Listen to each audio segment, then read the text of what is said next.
তখন ডক্টর মোহাম্মদ ইউনূস ব্যস্ত আন্তর্জাতিক অঙ্গনকে বাংলাদেশের সাথে যোগ করে বাংলাদেশকে এগিয়ে নেওয়ার বিষয়ে। আর অপরদিকে ভারতে খুলে ফেলছেন নরেন্দ্র মোদীর দূতি ডক্টর ইউনূসের আকর্ষণীয় চাঞ্চল্যকর বিভিন্ন বক্তব্যে এবং কমিউনিকেশনের মাধ্যমে। হতাশ। চেলানির হতাশা দেখে বোঝা যায়, এমনকি এই যে হাতে তুলে দিচ্ছে নাকি মোদির হাতে, উনি আসলে প্রশ্নটার জবাব মোদির হাতে ছেড়ে দিয়েছেন। এগুলো ফান্টানো করেছেন, শত শত বছর ধরে ভারত এগুলো করছে, আমি পড়ছি। চেলানি বুঝতে পেরেছেন, এইটা আমাদের জন্য একটা বেশ বড় বিজয়। কিন্তু যে বলছিলাম, আমরা আমাদের বিজয়টা রাখতে পারবো না, কারণ আওয়ামী লীগকে আমরা নিষিদ্ধ ঘোষণা দেখতে চাই। একটা টেররিস্ট অর্গানাইজেশন হবার জন্য যা যা ক্যারেক্টারিস্টিক দরকার প্রত্যেকটা আওয়ামী লীগ করেছে, গত 16 বছর ধরে করেছে। কিছু কিছু দল তারা সামান্য ন্যূনতম সংস্কারের পর দ্রুত নির্বাচন চাইছে। কোন কোন দল চাইছেন সংস্কারের শেষেই যেন নির্বাচন হয়। আবার স্থানীয় সরকার নির্বাচন আগে হবে নাকি জাতীয় নির্বাচন আগে হবে, এটা নিয়েও বিতর্ক তৈরি হয়েছে। প্রকাশ্যে এবার জামায়াত এবং বিএনপিকে মুখোমুখি অবস্থানে দেখা যাচ্ছে। বিএনপির পক্ষে কতগুলো দল গেল, জামায়াতের পক্ষে কতগুলো দল গেল, ছাত্ররা কোন পক্ষে অবস্থান করছে। দর্শক, দেশ পড়বার দূরে কিংবা কাছে যারা এই মুহূর্তে দেখছেন, আশা করি সবাই ভালোই আছেন। এই মুহূর্তে পাওয়া খুবই গুরুত্বপূর্ণ একটি ভিডিও আপনারা দেখতে চলেছেন। টাইটেল, থাম্বনেল ও শিরোনাম দেখেই আপনারা বুঝতে পেরেছেন ভিডিওটি কত গুরুত্বপূর্ণ। দর্শক, দেশে খুবই চাঞ্চল্য ঘটনা ঘটতে চলেছে। এই বিষয়ে অবশ্যই আপনাদের খবর রাখা দরকার। যেহেতু আপনি ভিডিওটি ক্লিক করেছেন, সেহেতু আপনাকে ধন্যবাদ জানাই।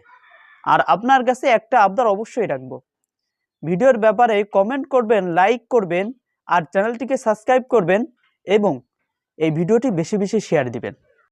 আমেরিকা সফরে জনাব নরেন্দ্র মোদী বাংলাদেশ নিয়ে যা যা অর্জন করতে চেয়েছিলেন সেটা আসলে অর্জিত হয়নি। ইনফ্যাক্ট এটা ভারতের মোদী নিজস্ব লোকও বলছেন, আমি আসবো সেই জায়গায়। কিন্তু বাংলাদেশের অভ্যন্তরে একটা গোষ্ঠী আছে যারা মোদীকে সফল করতে চান। অনেক দিন থেকে বলছি এবং বলে যাব, যতগুলো ঘটনা ঘটবে প্রত্যেকটা নিয়ে কথা বলতে চাই।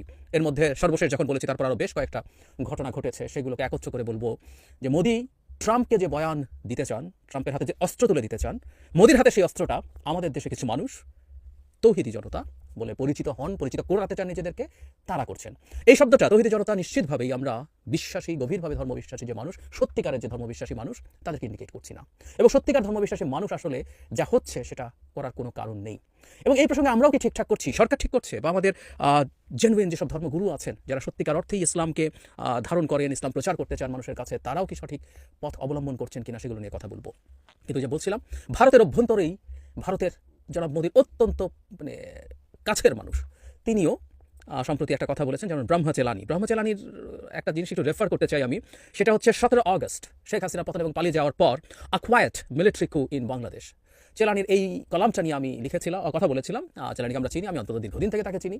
তিনি প্রজেক্ট সিন্ডিকেট সহ বিভিন্ন জায়গায় লেখেন এই অঞ্চলের জিওপলিটিক্স নিয়ে, এবং বলা বাহুল্য তার ভাষ্যমতে দুনিয়ার সব কিছুর কেন্দ্রবিন্দু ভারত হতে হবে, আমেরিকা সহ দ্য হোল ওয়ার্ল্ড তাদের যাবতীয় পরিকল্পনা এবং স্ট্র্যাটেজি ভারতকে কেন্দ্র করে নির্ধারণ করতে হবে, এই ধরনের একটা টোন তার কথার মধ্যে অ্যাটলিস্ট আমি পাই। যাই হোক, সেই চেলানি যেটা করেছেন, তিনি একটা টুইট করেছেন, যে টুইট আসলে আমাদের দেশেও কেউ কেউ যখন ভারতের ট্রাম্প মোদীকে বাংলাদেশ সম্পর্কে কি বলেছেন, নানান কনফিউশন দেখেছেন, সেটা নিয়ে খুবই ক্ষুব্ধতা দেখিয়েছেন। এবং আদতে যে বাংলাদেশ প্রসঙ্গে কিছু হতে পারেনি, সেই টুইটে এক্সে এটা খুব স্পষ্ট। তিনি বলছেন একটা জয়েন্ট স্টেটমেন্টে বাংলাদেশ নাকি ভায়োলেন্ট জিহাদিজমে ঢুকে যাচ্ছে, সেটা কোনো রিফ্লেকশন নাই। পাকিস্তানের সাথে ক্রস বর্ডার টেরোরিজম নিয়ে কিছু আলাপ আছে, কিন্তু এখানে নাই।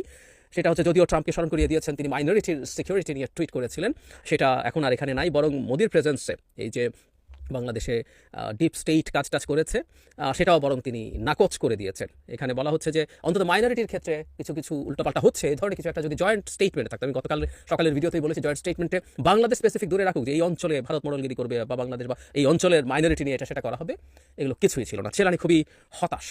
চেলানির হতাশা দেখে বোঝা যায়, এমনকি এই যে হাতে তুলে দিচ্ছে নাকি মোদির হাতে, উনি আসলে প্রশ্নটার জবাব মোদির হাতে ছেড়ে দিয়েছেন। এগুলো ফান্টানো করেছেন, শত শত বছর ধরে ভারত এগুলো করছে, আমি পড়ছি। চেলানি বুঝতে পেরেছেন, এইটা আমাদের জন্য একটা বেশ বড় বিজয়। কিন্তু যে বলছিলাম, আমরা আমাদের বিজয়টা রাখতে পারবো না, কারণ আমি গতকালই বলেছি যে জয়েন্ট স্টেটমেন্ট ছিল, দুজন যখন ইন্টারভিউ করছি, সাংবাদিকদের সামনে প্রেস কনফারেন্সে কথা বলছিলেন, তখন ট্রাম্পের একটা কথা ওয়াজ অ্যালার্মিং, এবং আমরা ঠিক ওই লাইনে হাঁটছি। লেটেস্ট ঘটনাগুলোর কথা যদি বলি, সেটা হচ্ছে টাঙ্গাইলে হেফাজতের আপত্তিতে লালন স্মরণোৎসব বন্ধ। এখানে একটা কথা খুব জরুরি, এখানে হেফাজতের আপত্তিতে ক্লিয়ারলি বলা আছে, এখানে ঠিক কোনো রকম একটা ব্যানার যাতে তৌহিদি জনতা লেখা থাকে তা না, এটা কিন্তু সিস্টেম্যাটিক ব্যাপার। আমি একটু পেছনে যেতে চাই। 23 নভেম্বর নারায়ণগঞ্জ হেফাজতের আপত্তির মুখে বন্ধ নারায়ণগঞ্জের লালন মেলা, এটা 23 নভেম্বর হচ্ছে, এটাও হেফাজতকে খুব স্পষ্টভাবে বলা হয়েছে। যোগ করি, ভালোবাসা দিবসে ফুল বিক্রি করায় দোকান ভাঙচুর, বসন্ত বরণ অনুষ্ঠান স্থগিত।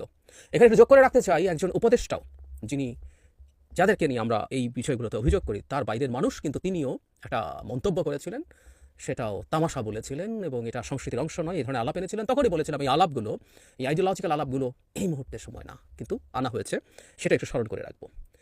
শুধু ঢাকার বাইরে না, বাধার মুখে বাতিল উত্তরায় বসন্ত উৎসব। কিছু লোক গিয়ে বলছে বসন্ত উৎসব করা যাবে না, তাই করা গেল না। গতকালের খবর, টাঙ্গাইলে ফুলের দোকানে তৌহিদি জনতার ভাঙচুরের আতঙ্কে ঘুড়ি উৎসব বন্ধ। এখানেও ঘুড়ি উৎসব বন্ধ করার জন্য হুমকি দেওয়া হয়েছে এবং সেটা বন্ধ হয়ে গেছে। আরেকটা জিনিস, বিভৎস ব্যাপার, খুলনা বিশ্ববিদ্যালয়ের প্রশাসনিক ভবন সহ হলের নাম পরিবর্তন। শেখ মুজিব এবং বঙ্গমাতা ফজিলাতুন্নেসা ইত্যাদির নাম পাল্টানো দরকার, কিন্তু আমি একটু পড়ি আরও কিছু পরিবর্তন। সত্যেন্দ্রনাথ বসু একাডেমিক ভবনের নাম একাডেমিক ভবন 1, জগদীশচন্দ্র বসু একাডেমিক ভবনের নাম একাডেমিক ভবন 2, জীবনানন্দ দাস একাডেমিক ভবনের নাম একাডেমিক ভবন 3, এভাবে করে পাল্টানো হচ্ছে। বহুজনের নামে পাল্টে তারা, মানে যেগুলো মুজিবের সাথে রিলেটেড সেগুলো পাল্টাতে পারেন। এর মধ্যে এরকম শুধু বাংলাদেশ না, জগৎ বিখ্যাত বিজ্ঞানী তাদের নামও পাল্টে সরিয়ে ফেলা হয়েছে। এটা নিশ্চিতভাবে তৌহিদি জনতা নয়, একটা ইউনিভার্সিটির কর্তৃপক্ষ। প্রত্যেকটা আগে যা যা বলেছি নিউজ হয়েছে, এটাও বললাম যে কেউ সার্চ করে দেখবেন। এই যে আনন্দবাজারে শুধু মুজিব নন, খুলনায় বাদ লালন শাহ, সত্যেন বসু, জগদীশচন্দ্র এবং জীবনানন্দ, এসব ঘটছে। এর সাথে যোগ করি, আবার একটু পেছনে যাওয়া দরকার আছে, একটু যদি ক্রনোলজিক্যালি যাই। বইমেলাতে তসলিমা নাসরিনের নিষিদ্ধ নয় এমন একটা বই নিয়ে তুলকালাম ঘটে গেল, দোকান বন্ধ করতে হলো, প্রকাশক হামলার মুখে পড়লেন, প্রশাসন নিজেও সারি দিয়েছেন, তিনিও হামলা করতে গিয়েছিলেন। কিন্তু আমি বলেছি তারপরও এটাকে ঘিরে আগের দিন ধরে মব তৈরি করা হয়েছে এবং মুহূর্তে মুহূর্তে সেটা ভারতের মিডিয়ায় চলে যাচ্ছিল। মাজার ভাঙা, বাউল গান বন্ধ, মেলা বন্ধ, আরও অনেক হয়েছে। আমি মাত্র দুটো বললাম, কিন্তু এই দুটো যেটা পড়লাম এটার সাথে হেফাজতে ইসলাম, এটা দায়িত্বশীল সংগঠন হিসেবে আমরা এদেরকে জানি, এটা জাস্ট কোনো রকম ঠিকানা ছাড়া কোনো মবের মতো না, তারাও আছে। মেলা বন্ধ হয়েছে, মেয়েদের ফুটবল খেলা বন্ধ হয়েছে, মাজার ভাঙা তো হয়েছেই, অভিনেত্রীরা দোকান উদ্বোধন করতে যেতে পারেননি। সো কতগুলো আমরা চাই, আসলে কতগুলো উদাহরণ দরকার, এটা অসংখ্য, এটা বিরাট, এই সংখ্যাটা অকল্পনীয় রকম বড়।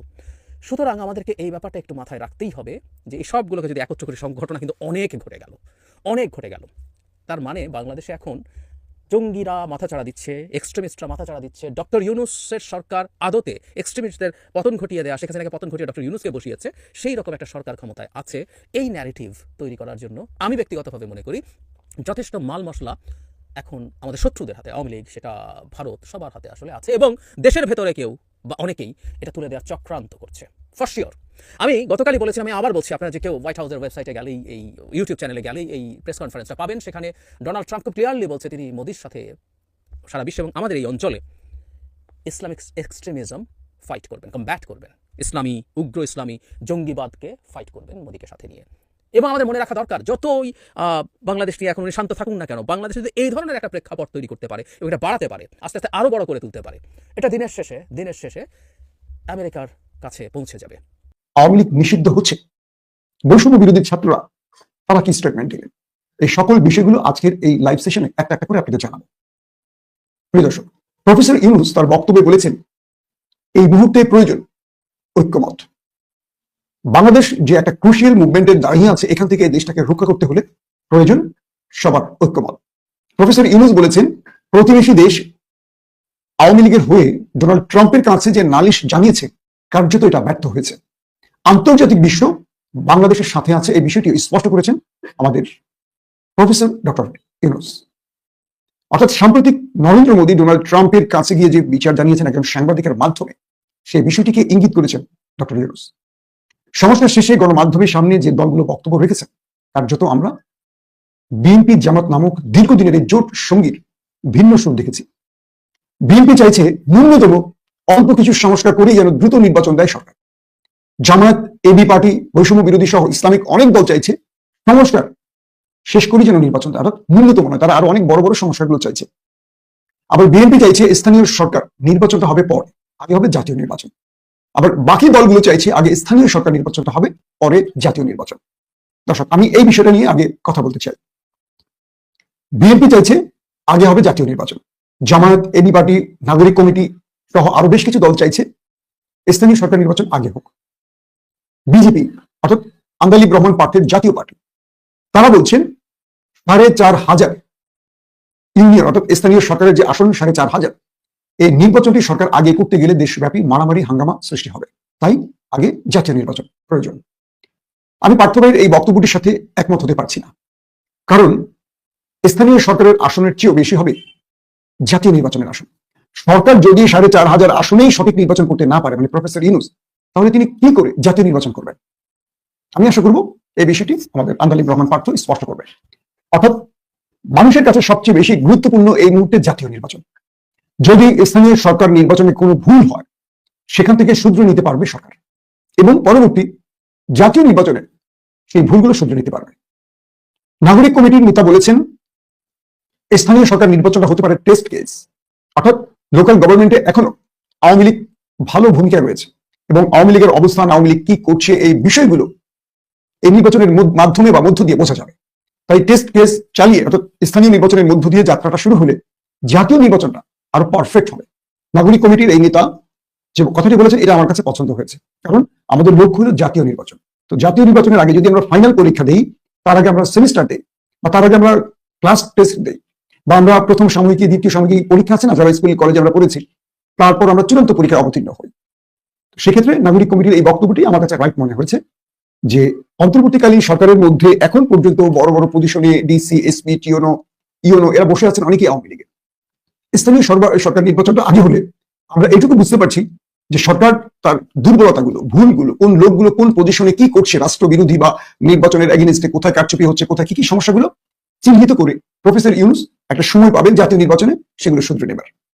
কিন্তু পার্থ সাহেব যে কথাটি বললেন 4,500 আসনে, অর্থাৎ আসন না 4,500 যে স্থানীয় সরকারের আসন বলা যায় বা নির্বাচনের কেন্দ্র বলা যায়, এখানে যদি ইউনূস সরকার মারামারি বা সন্ত্রাস বন্ধ করতে না পারে, জাতীয় নির্বাচনে কি করে করবেন?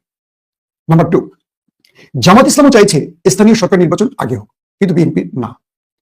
আমি দুপক্ষের নেতাদের সাথে কথা বলে কিছু বিষয় স্পষ্ট হয়েছে, সেটা আমি আপনাদের একটু বুঝিয়ে বলার চেষ্টা করছি।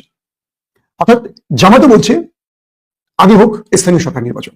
জামাতের কথা হলো প্রথমে সংস্কারগুলো সম্পন্ন করা হোক, যেগুলো বেশি গুরুত্বপূর্ণ সংস্কার, টপ প্রায়োরিটি যেগুলো রয়েছে সেগুলো আগে সংস্কার হয়ে যায়, তারপর স্থানীয় সরকার নির্বাচন, তারপর জাতীয় নির্বাচন। আর বিএনপির বক্তব্য হলো ন্যূনতম কিছু সংস্কার এই সরকার করবে, যেগুলো নির্বাচনের আগে করা খুবই জরুরি, অর্থাৎ ন্যূনতম। এরপর সরকার চলে যাবে জাতীয় নির্বাচনে। যে সরকার গঠন হবে সেই সরকারের দায়িত্ব হবে তারা বাকি সমস্যাগুলো করবে এবং স্থানীয় সরকার নির্বাচন করবে। তো বিএনপির এখানে জাতীয় নির্বাচন আগে চাওয়ার পেছনে যে কারণগুলো বুঝতে পারছি বা বোঝা যাচ্ছে, সেটা হলো বিএনপি চাই। দর্শক, সম্পূর্ণ ভিডিওটুকু আপনারা দেখলেন। এই ভিডিওর ব্যাপারে আপনার নিজস্ব মতামত অবশ্যই জানিয়ে যাবেন এবং এই চ্যানেলটিকে সাবস্ক্রাইব করে রাখবেন।